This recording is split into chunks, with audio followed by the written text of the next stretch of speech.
రజియా గారు ఓకే సర్వ గారు రజియా గారు లాస్ట్ అంతిమంగా ఒక పాట పాడేసి ఈ ప్రోగ్రామ్ను ఎట్లయితే మనం డిబేట్ కొనసాగించామో ఈ నక్సలైట్ల ఉద్యమం పట్ల ఒక పాట పాడండి.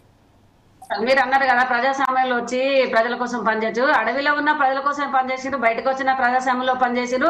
ఉద్యమ నాయకుడు సాంబశివుడు తెలుసు కదా సార్ మీరు. సాంబశివుడు ఎలక్షన్ జైలున్న సరే అడవిలోకి వెళ్ళి బయటకు వచ్చి కేసుల పాలై జైలు పాలై జైలు ఉంటే సాంబశివుడిని పొలిటికల్ గా దింపి ఆయన చంపేయడం జరిగింది. ఇక ప్రజాస్వామ్యంలో మేము ఎట్లా బతకడం ఎట్లా చేయడము, అడవిలో ఉంటే అడవిలో చంపేస్తారు, బయటకు వస్తే బయటికి చంపేస్తారు.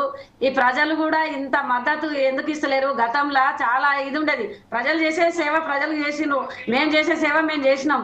కానీ ప్రజలు కూడా ఇప్పుడు ఎందుకు నక్సలైట్లు ఇంత అంతమించిపోతారు, ఇంత ఎన్కౌంటర్లు అయిపోతున్నారు, వాళ్ళు కూడా స్పందిస్తలేరు అనేది నా ఆలోచన సార్. రైట్, ఓకే, పాటతో అంత్యం చేయండి ప్రోగ్రామ్ ను.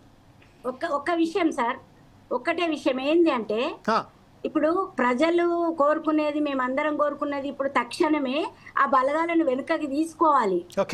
తర్వాత సర్చింగ్లు ఉండకూడదు. ఎందుకంటే వాళ్ళు ఎక్కడో చంపుకొని తెచ్చి 36 మంది ఎన్కౌంటర్ అయినరు, అది రియల్ కాదు, అది ఫేక్. అక్కనే ఇప్పుడు దయచేసి కేంద్ర రాష్ట్ర ప్రభుత్వాలు సదాలక్ష్మి గారు ఈ మనం ఇంకొకసారి ఈ విషయంపై మరొకసారి చర్చిద్దాం. సమయం అయిపోయింది కాబట్టి, సమయ పాలన చాలా తక్కువ ఉన్నది కాబట్టి అంతిమంగా ఒక పాట పాడేసి ముగించండి ప్లీజ్.